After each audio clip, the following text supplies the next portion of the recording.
एक बार की बात है, एक गांव में बलवीर सिंह नाम का एक गांव वाला रहता था। उसे कुश्ती लड़ने का बहुत शौक था।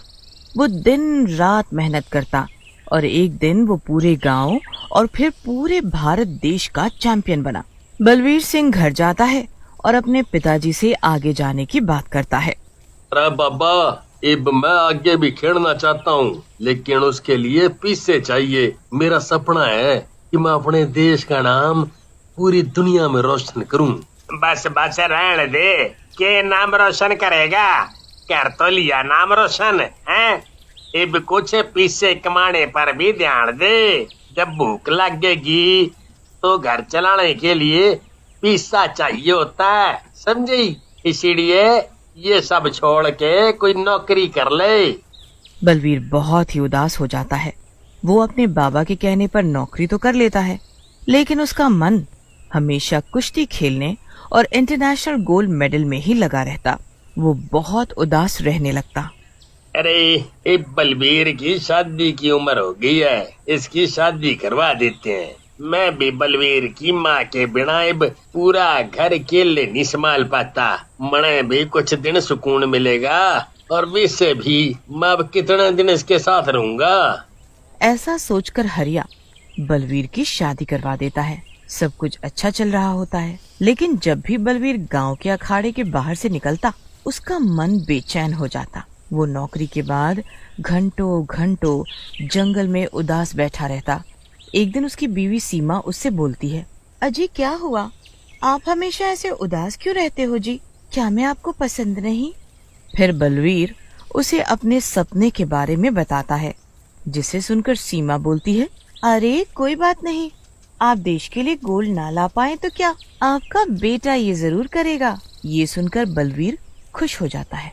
अरे सीमा, ये तू कैसी बात कर रही है? रघुवीर बहुत खुश हो जाता है और उसे अंधेरे में एक उम्मीद की किरण नजर आती है। अगले दिन सुबह दोनों शहर जाते हैं, लेकिन आते वक्त उनकी बस खाई में गिर जाती है और दोनों की मृत्यु हो जाती है। वहीं दूसरी तरफ सीमा का बच्चा होने वाला होता है। वो घर पर बहुत अकेली पड़ जाती है। जैसे ही उसे पति और अपने ससुर के मरने की खबर मिलती है, वो बहुत रोती है।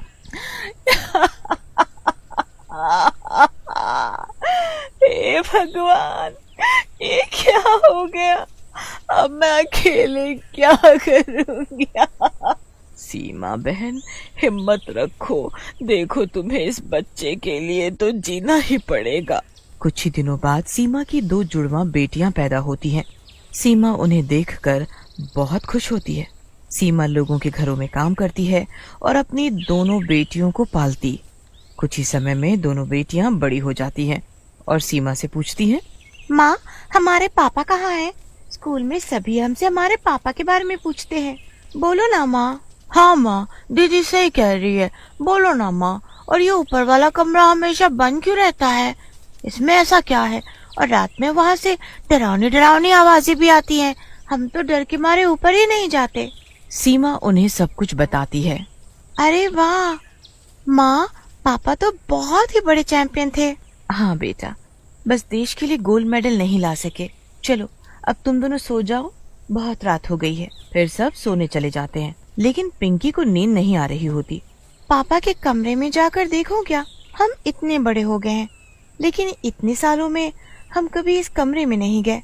आज माँ की अलमारी से चाबी ले लेती हूँ चुपके से और जरा देखूं तो सही इसके अंदर कैसे कैसे मेडल हैं पापा के। इतने में चिंकी भी वहाँ आ जाती है। अरे दीदी, आप यहाँ क्या कर रही हो? चलो सोने। पिंकी, मैं सोच रही हूँ कि पापा के कमरे को खोले। अरे दीदी, ये क्या बोल रही हो? माँ ने तो उसे खोलने से मना किया है ना। हम माँ को नहीं बताएंगे, चलो ना। फिर दोनों बहनें मिलकर बलवीर के कमरे को खोलती हैं, तो वहाँ बहुत सारे मेडल लटके होते हैं और पहलवानी करने का सामान रखा होता है। अरे वाह चिंकी, ये देख तो जरा, क्या सुंदर मेडल्स हैं, और वो भी इतने सारे। हमारे पापा तो बहुत बड़े पहलवान निकले। तभी कुछ आवाज सी आती है और दोनों डर जाती हैं। अरे दीदी, ये कैसी आवाज है? चलो सो जाते हैं, कहीं माँ उठ गई तो। चलो चलो। फिर दोनों वहाँ से चली जाती हैं।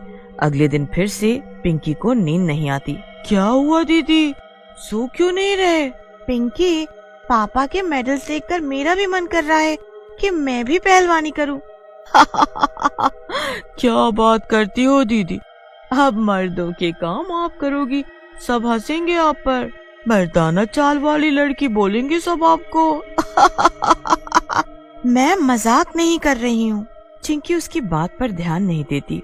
अगली सुबह पिंकी अपनी माँ से बात करती है। तुम पागल तो नहीं हो गई? लड़कियाँ पहलवानी नहीं करती हैं। हाँ माँ, करती हैं।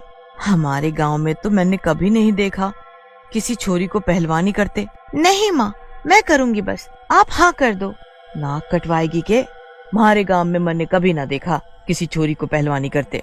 नहीं माँ, मैं करूँगी, बस आप हाँ कर दो। नाक कटवाएगी के? चल स्कूल जा, पढ़ाई कर।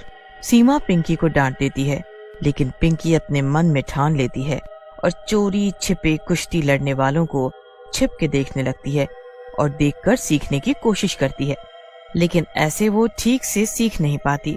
इन दंगल लड़ने वालों को बाहर से देखकर मुझे कुछ नहीं आएगा, मैं अंदर जाती हूँ। फिर पिंकी अंदर जाती है। अंकल, मुझे भी कुश्ती लड़ना सीखना है। अरे बावड़ी होगी के? हाथ पैर टूट जाएंगे, चढ़ जा यहाँ से। पिंकी रोते हुए घर आ जाती है और अपने पापा के कमरे में जाकर रोने लगती है। तभी वहाँ सीमा आ जाती है। अरे पिंकी, क्या हुआ? तुम रो क्यों रही हो? और मैंने मना किया था ना तुम्हें अपने पापा के कमरे में आने से। फिर सीमा उसे नीचे ले आती है और फिर रात हो जाती है और सब सो जाते हैं। तभी कुछ डरावनी आवाजें आती हैं और पिंकी की नींद खुल जाती है। अरे, ये आवाजें कहाँ से आ रही हैं? वो देखती है, वो आवाजें ऊपर से बलवीर सिंह के कमरे से आ रही होती हैं। पिंकी ऊपर जाती है। वहाँ का नजारा देखकर पिंकी की आंखें फटी की फटी रह जाती हैं। वहाँ सीमा बलवीर सिंह के भूत से बातें कर रही होती है। हे भगवान, ये क्या? ये माँ भूत से बातें कर रही है और ये भूत हमारे घर में कहाँ से आया? नहीं नहीं, ये नहीं हो सकता, मुझे पता लगाना होगा। अजी, मैं परेशान हो रखी हूँ। पिंकी ने तो रट लगा रखी, उसे आपकी ही तरह पहलवान बनना है। अब मैं उसे कैसे समझाऊं? मैं अकेली दो लड़कियां, ऊपर से हमारे घर का खर्चा ही मुश्किल से चलता है, तो मैं ऐसे में इसे पहलवानी कैसे सिखाऊं? और गांव वाले ताने मारेंगे, वो अलग। सीमा, वो मारा ही तो खून से। मने यो जानकर बड़ा अच्छा लग गया कि वो पहलवानी करना चाहे है, तो उसे रोकिए ना। उसकी इस बात से मेरे मन में भी एक उम्मीद जागी है, वही मेरा सपना पूरा करेगी। अपने सपने के लिए छोरी की जिंदगी बर्बाद ना करो जी। इतना बोलकर सीमा सोने चली जाती है, लेकिन पिंकी उनकी सब बातें सुन लेती है। ये सब क्या हो रहा है? पापा भूत बन गए, तभी माँ ये कमरा बंद रखती है और हमें यहाँ नहीं आने देती। लेकिन अब मैं क्या करूँ, कैसे सब सीखूं? ये सब बोलकर पिंकी रोते रोते सो जाती है। पर आधी रात होते ही बलवीर सिंह का भूत वहाँ आ जाता है और पिंकी के सर पर हाथ फेरता है। पिंकी डर कर उठ जाती है। पापा, पापा। पिंकी बलवीर सिंह के गले लग जाती है। रे बेटा, तू इतना परेशान क्यों से? मैं तने इतने दिनों से देख रहा हूँ। अगर तू पहलवानी करना चाहती है तो फिर क्या दिक्कत है? लेकिन पापा, जब भी मैं पहलवानी करने की बात करती हूँ, सब मेरा मजाक उड़ाते हैं। कोई मुझे सिखाना नहीं चाहता, तो मैं क्या करूँ? बेटा, तू बोले तो मैं तने सिखा सकूं। हाँ बेटा, लेकिन याद रखिए, ये इतना आसान ना है, घनी मेहनत करनी पड़ेगी। ठीक है पापा, मैं तैयार हूँ। मैं आपका सपना जरूर पूरा करूँगी। उन दोनों की बातें सुनकर चिंकी भी उठ जाती है और भूत को देखकर डर के मारे चिल्लाने लगती है। शोर सुनकर सीमा भी वहाँ आ जाती है। अरे, आप बच्चों के सामने आ गए? हाँ सीमा, बहुत हुआ। मेरी बेटी पहलवानी करेगी। बेटा, कल सुबह तैयार रहना। फिर सीमा उन्हें सारी बात बताती है कि कैसे उनके पापा की अधूरी इच्छा के कारण उन्हें अब तक मुक्ति नहीं मिल पाई। ये सब सुनकर चिंकी भी पहलवानी सीखने की ठान लेती है। अगले दिन से बलवीर सिंह अपनी दोनों बेटियों को सिखाना शुरू करता है और उसी रात। हाय रे, हाथ पैर बहुत दर्द कर रहे हैं। हाँ दीदी, मेरे भी। आपके चक्कर में तो मैं भी फोकट में फंस गई। हाय रे। अरे, तो तुझे किसने बोला था कि तू भी सीख? मैं तो कल पापा को मना ही कर दूं सोच रही हूँ। अगले दिन सब लोग खाना खा रहे होते हैं। बलवीर सिंह भी वहीं होता है। पापा, मैं सोच रही थी अभी हम दोनों बहुत छोटे हैं, थोड़े और बड़े हो जाएं, फिर पहलवानी सीख लेंगे। अभी स्कूल की पढ़ाई भी होती है। देख बेटा, मैंने तो पहले ही बोला था कि तुम दोनों सोच लो फैसला करने से पहले। पापा, हमने फैसला कर लिया है, अब ना करनी पहलवानी। क्यों दीदी? हाँ, सारी रात ना सो पाई मैं तो। लेकिन तुमने तो फैसला कर लिया था, ये पीछे ना हट सको। इब तो बेटा मारी चलेगी बस, ये कोई मजाक ना है। कल तैयार रहना, ठीक है? इतना बोलकर बलवीर सिंह गायब हो जाता है। पिंकी और चिंकी एक दूसरे की शक्ल देखने लगती हैं। मम्मी, अब तू है हम जैसे डूबतों का सहारा, तू ही बचा ले अब पापा से। मैं तो शुरू से तुम्हें समझा रही थी बेटा, पर तुम ना समझी। अब भूल जा कि मैं कुछ कर सकूंगी। चिंकी, ले बेटा, अब तो हम गए। एक दिन में हमारा ये हाल हो गया, तो अब आगे क्या होगा? अगली सुबह। पापा, मेरे पैरों में बहुत दर्द है। ये तो इतना आसान नहीं है जितना लग रहा था। आसान तो ना है बेटा, लेकिन तुम ये कर सको, मने पूरा विश्वास है। फिर पिंकी और चिंकी दोनों खूब मन लगाकर रोज प्रैक्टिस करती। फिर एक दिन रात में सब लोग खाना खा लेते हैं। पिंकी छत पर जाती है तो वहाँ बलवीर सिंह खून और मांस खा रहा होता है। पिंकी को ये सब देखकर अच्छा नहीं लगता। अरे पापा, छी, आप ये क्या खा रहे हो? अरे कुछ ना बेटा। अरे तू यहाँ क्यों आई है? हैं? जाओ जाओ यहाँ से। नहीं, पहले बताओ आप ये क्या खा रहे हो? आपको ये इंसानी मांस नहीं खाना चाहिए, किसी की जान लेना गलत है। हाँ बेटा, लेकिन मैं कर भी के सकूं, जिस योनी का हूँ मैं, मने तो पेट भर नहीं है। नहीं, आज के बाद आप ये सब नहीं खाओगे। पिंकी बलवीर को नीचे ले जाती है और बहुत ही स्वादिष्ट खाना बना कर देती है, जिसे खाकर बलवीर को मजा आ जाता है। अरे वाह बेटी, ये तो बहुत बढ़िया था। आज से मैं यही खाना खाऊंगा तुम्हारे साथ। हाँ? बलवीर सिंह खाना खा के सोने जाता है। अगले दिन सब एक साथ खाना खाने बैठते हैं। पिंकी बलवीर को मुर्गा और मछली की सब्जी बनाकर देती है, जिसे देखकर बलवीर खुश हो जाता है। इतने में सीमा वहाँ आ जाती है।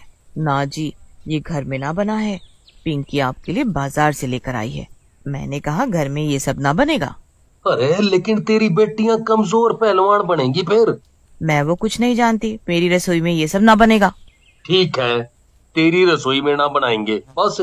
फिर बलवीर सिंह सब्जी बनाने का सारा सामान लाता है और छत पर पिंकी और चिंकी खाना बनाने में उसकी मदद करती है। फिर सब खाना खाकर सो जाते हैं। अगले दिन पिंकी को लेकर बलवीर एक दंगल में जाता है। वहाँ पिंकी को खेलने नहीं देते। अरे तुम एक लड़की हो, तुम यहाँ लड़कों के साथ नहीं लड़ सकती हो, जाओ यहाँ से।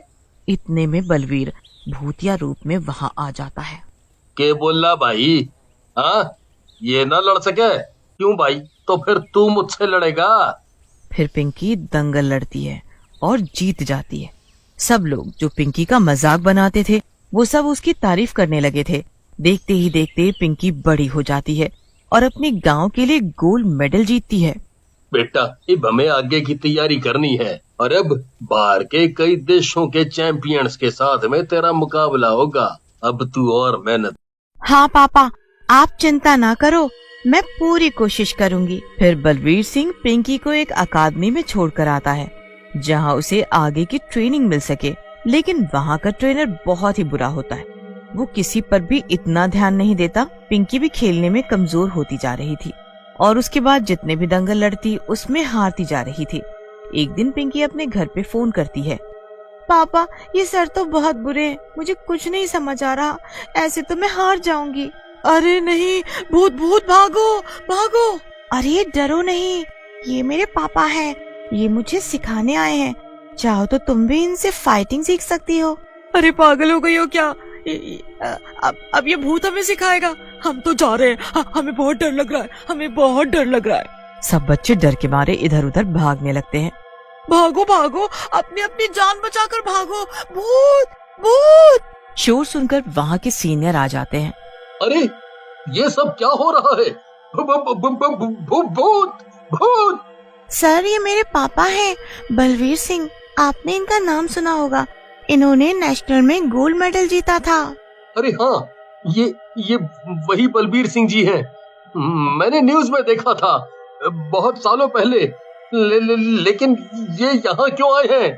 पिंकी, सब डर रहे हैं, इनको यहाँ से जाने को कहो। सर, मैं सिर्फ अपनी बेटी को सिखाने दो, मैं यहाँ किसी को कोई नुकसान नहीं पहुँचाऊंगा। मेरी बेटी बहुत अच्छा खेलती है, अगर इसे अच्छे से ट्रेनिंग मिली तो ये इंटरनेशनल गोल्ड मेडल ला सके है, मैं पूरी गारंटी लेता हूँ। अब ठीक है, लेकिन तुम और बच्चों को यहाँ नहीं दिखने चाहिए, नहीं तो सब ऐसे ही डरते रहेंगे। फिर अगले दिन से बलवीर उसी के एकेडमी के मैदान में पिंकी को सिखाना शुरू करता है। बस वो पिंकी को ही दिखता था और किसी को नहीं। कुछ महीनों की ट्रेनिंग के बाद पिंकी पूरी तरह से दंगल लड़ने को तैयार थी। पूरी अकादमी में उसके जैसा कोई नहीं खेलता था। फाइनल फाइट का दिन होता है। सब फाइट पिंकी जीत जाती है और फाइनल्स में पहुंच जाती है। दूसरी तरफ, अरे मोनिका, ये लड़की तो बहुत फास्ट है, अब तक कोई भी फाइट नहीं हारी। लगता है तुम इस बार हार जाओगी। जूली, तुम चिंता मत करो, हर बार मैं अपने देश के लिए गोल्ड लाती हूँ, इस बार भी मैं ही जीतूंगी। मैं बाहर के देश में जरूर पली बढ़ी हूँ, लेकिन इन भारतीयों की हर कमी को जानती हूँ। सुना है इस लड़की पिंकी के पापा भूत हैं। ये यहाँ तक कैसे पहुँची है सब जानती हूँ, लेकिन ना आज इसके पापा होंगे और ना ये जीत पाएगी। इतना बोलकर मोनिका चली जाती है। फाइनल फाइटिंग का दिन होता है। पिंकी और चिंकी भी वहाँ पहुँचती है।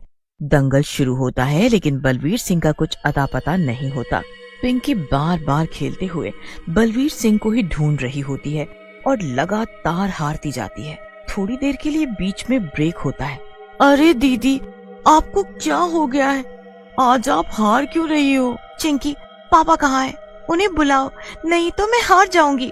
मतलब दीदी, पापा क्या आपको अब तक अपनी भूतिया शक्तियों से जिताते थे? क्या आप में कोई काबिलियत नहीं है?